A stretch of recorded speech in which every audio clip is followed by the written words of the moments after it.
एका गुन्ह्यातील साक्षीदार असलेल्या तरुणाला जीवे मारण्याच्या उद्देशाने दुसऱ्यांदा हल्ला करण्याचा प्रयत्न करण्यात आला। हल्लेखोरांनी सिनेस्टाईल एका दुकानाची तोडफोड करून पोवारा केला। दरम्यान पोलिसांनी दोघांना ताब्यात घेतले।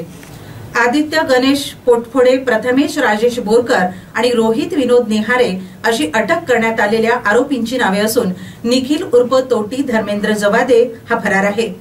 2022 मध्ये शहरातील इंदिरा गांधी चौकात अश्विन राऊत यांची निर्घुण हत्या झाली होती।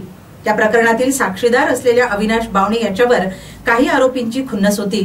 4 महिन्यांपूर्वी काही आरोपींनी अविनाशच्या स्टील दुकानात येऊन वाद घातला, तेव्हापासून ते खुन्नस ठेवून होते।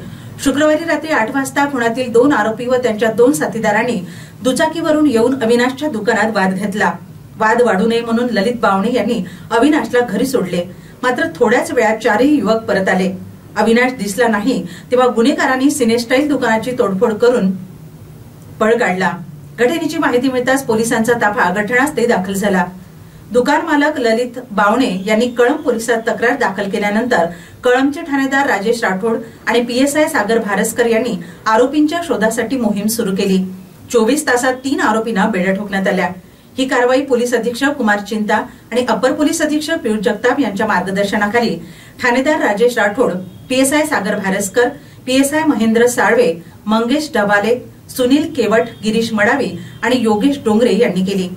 फरार आरोपी निखिल उर्फ तोटी जवादे यांचा शोध पोलीस घेत आहेत।